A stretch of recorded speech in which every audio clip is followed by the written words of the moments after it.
ગુજરાત બોર્ડનું ધોરણ 10નું પરિણામ જાહેર કરવામાં આવ્યું છે, જેમાં સુરત જિલ્લાનું 86.75% પરિણામ જાહેર કરવામાં આવ્યું છે, જેના પગલે સ્કૂલો ખાતે પહોંચેલા વિદ્યાર્થીઓ ખુશીથી ઝૂમી ઉઠ્યા હતા. ત્યાં સુરતના નાના વરાછા વિસ્તારમાં આવેલ શ્રી ભગવતી વિદ્યાલયના વિદ્યાર્થીઓએ ઝળહળતું પરિણામ જાહેર કર્યું છે. ગુજરાત બોર્ડનું ધોરણ 10નું પરિણામ જાહેર કરવામાં આવ્યું છે. સમગ્ર ગુજરાતનું 82.57% પરિણામ જાહેર કરવામાં આવ્યું છે, જેમાં સુરત જિલ્લાનું 86.75% પરિણામ જાહેર કરવામાં આવ્યું છે. આ સાથે જ ગુજરાતમાં સૌથી વધુ સુરતના 4,870 વિદ્યાર્થીઓએ A1 ગ્રેડ મેળવ્યો છે.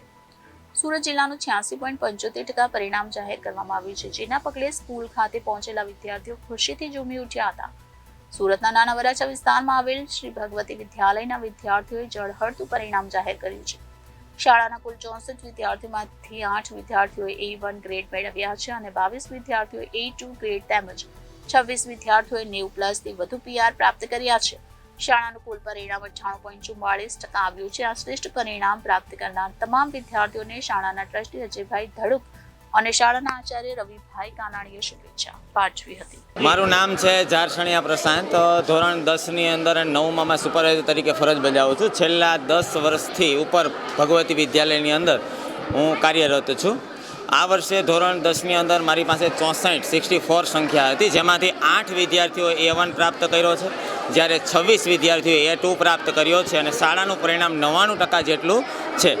આ દરેક રિઝલ્ટ મેળવવા પાછળનો શ્રેય જઈ તો અમારા જે પેરેન્ટ્સ છે, જે વિદ્યાર્થીઓના વાલીઓ છે, એનો ઘણો બધો સપોર્ટ અમને મળેલો છે. સાથે સાથે શાળાના શિક્ષકો જે છે એની સખત મહેનત રહી છે, તેમજ વિદ્યાર્થીઓની પણ રોજની 3 થી 4 કલાકની મહેનત રોજ અમારી શાળામાં ડેઇલી એક્ઝામ દ્વારા તેઓનું સતત નિરીક્ષણ કરવામાં આવતું અને એમાં જો કચાશ રહે તો એના અનુરૂપ એનું સોલ્યુશન કરી અને એને આગળ વધવામાં સહાય કરવામાં આવતી. નામ ઝડપિયા ક્રિસ છે.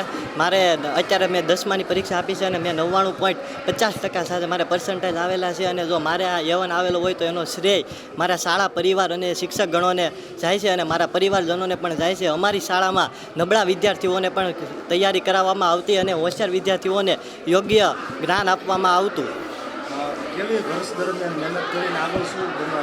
વર્ષ દરમિયાન મેં તો મારી ડેઇલી 5 થી 6 કલાકની તૈયારી રહેતી અને આગળ હું B ગ્રુપમાં જઈને એગ્રીકલ્ચરમાં આગળ વધવા માંગુ. Reporter Arvind Rathod, Janadesh news.